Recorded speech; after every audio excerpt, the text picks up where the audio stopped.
Hello guys, hope सबैजना सन्चै हुनुहुन्छ होला। अब अहिलेको माहौल त तपाईँ सबैहरूलाई थाहै होला। अब विश्वकप होइन, नेपाल पनि अब प्रतिस्पर्धा गरिरहेछ र अब हिजोको हार्ट ब्रेक अब त्यो चाहिँ सबैजनाले बिर्सेर होइन, अब भोलिको अब आउने म्याचहरू जस्तै अब हामी अर्को म्याच भनेको सायद इटालीसँग छ होला। इटालीसँगको म्याचको लागि चाहिँ एकदम फुल्ली प्रिपेयर हुनुपर्छ। अनि अब प्रिपेयर भन्दाखेरि अब त्यत्तिकै प्रिपेयर भन्दा यसो टिम कम्बिनेसनहरू भयो। अब जस्तै हाम्रो अब तपाईँहरूले लास्टमा देख्नु भएन, प्रेसरहरू अब लास्ट मोमेन्ट आएपछि प्रेसरहरू ह्यान्डल नहुने रहेछ कि मैले यसो सोचेको। नेपालको प्रायः कमजोरीहरू चाहिँ यो प्रेसर ह्यान्डल चाहिँ बिल्कुलै नहुने कि अब अघिल्लो सालको 2024को वर्ल्ड कपको पनि भयो त्यस्तै भयो होइन। अब त्यो लास्टमा होइन, गुलसन झाले 1 रन लिएको भए सायद त्यो रनआउट नभएको भए आज हिस्ट्री अर्कै हुन्थ्यो। अब ठिक छ, अब खेल हो, त्यस्तो त भइहाल्छ होइन। र पनि यसो कम्बिनेसनहरू छ नि यसपालि। अब जस्तै वर्ल्ड कपमा गएपछि अब सबै प्रायः जस्तो कम्बिनेसनहरू ट्राई गरेर सबै फास्ट बलिङ भयो, हाम्रो यो के भन्छ स्पिनर भयो, तपाईँको यता ब्याट्सम्यान भयो होइन। सबैले अब आफ्नो त अब पुरा त कोसिस गर्नुभयो, तर अब जुन गर्ने बेलामा चाहिँ छ नि नेपाली त अब ब्याट्सम्यानहरू भयो, बलरहरू चुक्न पुग्यो नि त। अब लास्ट ओभर अब कसलाई करणलाई ल्याएको थिएन, हाम्रो करण केसीले। अब करण केसीले अब डेलिभर गर्न सक्नु भएन। अब करण केसीले अब यो म्याचलाई बिर्सेर अब अर्को म्याचतिर जस्तै अर्को उसको अपोनेन्ट को थियो इङ्ल्यान्ड। अब इङ्ल्यान्डको बलिङ स्याम करन लास्ट ओभर फाल्ने, स्याम करनले त सक्यो नि त मजाले। अब हुन्छ योर्कर भयो, योर्करमा योर्कर हानिरहेको थियो, वाइड योर्कर भयो, कस्तो चकमा दिइरहेको थियो हो। अब उसले कसरी गर त, मैले किन सकिनँ भनेर हो यो चाहिँ सोच्नुपर्छ। अब यसरी मैले यति दिएँ, यति उसले यति रोक्यो भनेर त्यो सोच्नुभन्दा कसरी चाहिँ सिक्ने ऊबाट, उसको बलिङ हेरेर चट्ट भिडियोहरूमा कसरी अघि बढ्यो भने चाहिँ अब उसलाई पनि एकदम के भन्छ मनोबल बढ्छ उसको पनि। र अब अर्को म्याच भनेको हाम्रो इटालीसँग छ सायद। अब इटालीलाई चाहिँ एकदम केही कसैमा छाडेर पुरै यस्तो डोमिनेट गर्ने हो कि के भन्नु, डोमिनेट पनि यस्तो गर्नुपर्छ कि प्रायः अर्को म्याचदेखि चाहिँ प्रायः सबै टिमहरू हुन्छ नि, जस्तै इन्डिया भयो, ठुल्ठुलो कन्ट्रीहरू एकदम डराओस् क्या हाम्रो देशले पनि यस्तो गर्ने रहेछ। नेपालको क्रिकेट पनि खत्रै भएछ त्यो सम्झेर। ठिकै छ, अब हार्ट ब्रेक हुन्छ होइन। अब मलाई पनि नराम्रो लाग्यो, म्याच हेरेँ पुरा दिनभरि लाइभ हेरेँ होइन। के भन्नु अब सम्झिँदा पनि मलाई त त्यही पनि अब इटालीको म्याचको लागि चाहिँ एकदम फुल्ली प्रिपेयर हुनुपर्छ हामी सबैजना। विशेष त अब यो मैले यसो देखेको मुम्बईको पिचमा चाहिँ नि अब मान्छेहरू फास्ट बलिङ भन्छ, मलाई चाहिँ स्पिनर चाहिँ बढी इफेक्टिभ होला जस्तो लाग्यो नि मुम्बईको पिचमा नि। अब जस्तै अब आजको इटाली र तपाईँहरूले अब स्कटल्यान्डको म्याच हेर्नुभयो कि भएन। अब इटाली र स्कटल्यान्डको म्याचमा अब यो स्पिनर माइकल लिक छ नि, माइकल लिकले त कस्तो बलिङ गर्यो हो। त्यस्तै खालको चाहिँ हाम्रो पनि बलरहरूले मलाई लाग्छ कि यो के अरे गुलसन झालाई चाहिँ सायद त्यो टिममा हटाउनुपर्छ जस्तो लाग्यो क्या।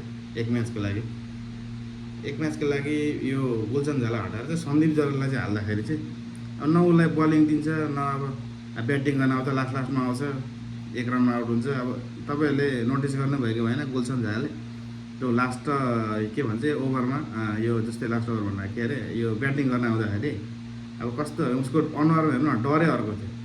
त्यस्तो डरपोक अनुहार भएर कहीँ उसले रन हाल्छ, मलाई लागेकै थिएन उसले रन हाल्छ भनेर हो। त्यस्तो अलिक डरपोक चाहिँ हुनु भएन क्या। अब यत्रो म्याच खेलेपछि पनि यस्तो अनुहारमा डर लिएर गयो भने बलिङ हाबी भइहाल्छ नेपालको ब्याटिङमा।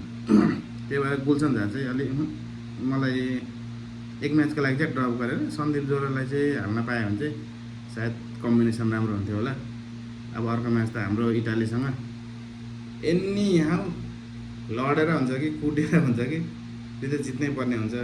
अब यो इटालीलाई त अब जे भए पनि अब उसको पनि कमजोर चाहिँ हाक्नु हुँदैन उसलाई पनि, इटालीलाई पनि। इटाली पनि राम्रो टिम हो, भलै स्कटल्यान्डसँग हार, तर अझै पनि यो वर्ल्ड कपमा प्रायः सबै हुन्छ नि अब सानो टिमहरूले होइन, ठुलो टिमहरूलाई चाहिँ मलाई चाहिँ कता अपसेट गराउँछ जस्तो लागिरहेछ क्या। अपसेट चाहिँ गराउँछ, तर कुन म्याचमा गएर अपसेट हुन्छ त्यो चाहिँ अब कुन चाहिँ टिमको ठुलो टिमको चाहिँ एकदम भाग्य फुटेको छ होइन। त्यसकै चाहिँ पुरै दिन दशा खराब छ कुन टिमको हो, त्यही टिम अब त्यो डेमा भर पर्छ। अब आज भोलि 3 दिन छ ग्याप। अब नेपालको म्याच पनि कुर्नुपर्ने भयो।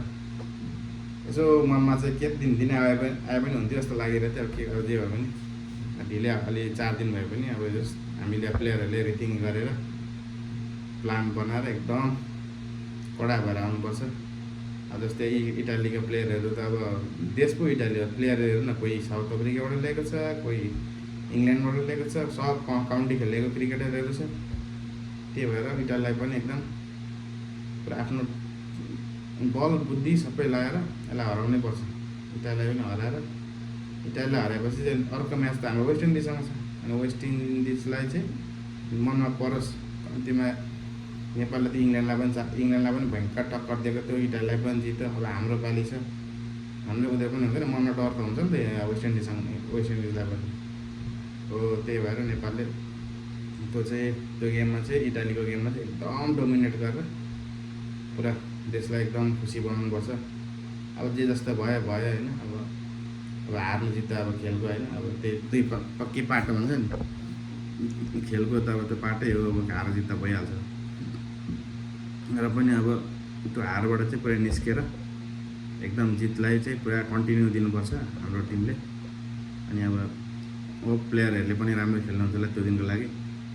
अलिअलि 1-2वटा चेन्ज चाहिँ गर्नै पर्छ है नेपालले। म यसो देखेको यो कुन खेलाडीहरूले चाहिँ यो प्रेसरहरू चाहिँ एकदम ह्यान्डल गर्ने छ, त्यो खेलाडीलाई चाहिँ हाल्नुपर्छ कि एकदम। कोही मान्छे जस्तै कोही एउटा आउट भयो सपोज, अनि अर्को प्लेयर आउँछ पुरै अनुहारै क्या डरपोक पाराले डराएर लाग्छ कि खाउला के हुन्छ, अब अर्को टिमले खाला जस्तो पाराले आएर हुन्छ नि त। त्योबाट चाहिँ एकदम बचेर होइन, एकदम राम्रो त राम्रै खेलेको, अब जे होस् अब भएन। त्यसमै अब हामी सन्तुष्ट हुनुपर्छ र टिमलाई अब खेलाडीहरूलाई गाली गर्नु, यसले गर्दा हारो उसले गर्दा हारो भन्दा पनि सबैजना फेरि एकजुट भएर होप अर्को गेम 3 गेम छ, 3 गेममा चाहिँ हाम्रो पक्षमा रिजल्ट आओस्। सबैजनालाई शुभकामना। हाम्रो देशलाई चाहिँ एकदम वर्ल्डमा अहिले अब सबैजनाले रिकगनाइज गरिरहेछ नि त। अनि हाम्रो टिमलाई अझै झन् योभन्दा पनि माथि स्टेजसम्म पुगोस् हाम्रो देशको क्रिकेट। र यही क्रिकेट त हो हामी सबैलाई एकजुट पार्ने। अब यो क्रिकेट बाहेकको अब नेपालको अरू कुरा गरौँ भने त अब भनि नसक्नु छ, अब के भन्नु, तपाईँहरूलाई थाहै भएकै कुरा हो।